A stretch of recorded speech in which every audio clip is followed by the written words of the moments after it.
giant in the legal battle. I'm not going to speak anymore on there, but in the end, financially, it wasn't a good idea. Well, actually, I shouldn't say that. I'm not going to say that because it was a great idea. It's been it's let's just say um, it was the right thing to do, and I'm never going to go back in the decision because it was the right thing to do.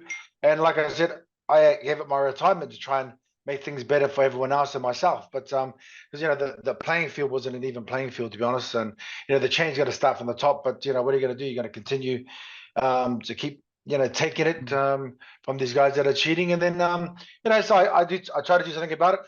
They're still in the process, and I'm here at 50 and 50 next month, and I'm in March, and I'm ready to go on a new challenge. Can I ask you just one question on that? It all started with Sure. Brock Lesnar, right? And that matchup. Now to look back now and see that he's maybe making a return, how does that make you feel? That ain't happening, that's for sure. And let me tell you something. So that wasn't the catalyst of that lawsuit. It was way before that. It had been issues before that, prior. A broken 16 screws in my hand to a previous opponent. So just like I said, the straw on the camel's back was the Brock Lesnar match. At the end of the day, and like I said, I don't regret the decision at all, ever. It was the right decision to do. It just cost. Like I said, I didn't realize what it would have cost me. It cost my mental health. It cost me financially. I got a bad label. My brand got damaged severely. People, criticize me. People still think that I'm a whiner, whinging motherfuckers. Yeah, I can't even say that word because that's just not me. People still think I'm a whinging bitch, but the truth is that has got nothing to do with it. It was about an even playing field, and not just for me, but for all those coming after me.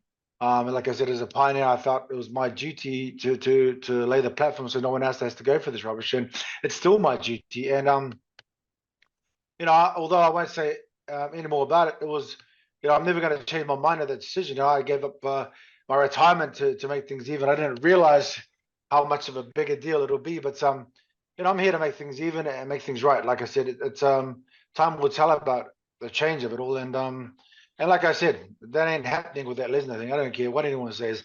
The only way that's ever happening is if the monster's satisfied. I've met some lawyers, and I'm not tarring the same brush with all these lawyers. They're all the same. The lawyers I've met are corrupted lawyers. The lawyers I've met, the Christina Dennings, the Brian Boshis of this world that I've met that have helped me, that they've actually not helped. These lawyers are corrupted. And these guys, they should be ashamed of themselves. They're a black eye on the American law society, and it's actually a real shame and pity. When I got involved with these guys, they just made me feel like it was okay for 7 years. They lied to me, and they did malpractice. They did criminality. I even thought the judge was corrupt at one stage, but the judge can only rule on what you can see. And if, like I said, I wouldn't be a lawyer. I wouldn't change the way my life has been, because at the end of the day, I'm happy where I am, and I don't need these people feeling pity on me like I'm going back to fight at 50. I mean, if you could do what I do at my age, wouldn't you do it?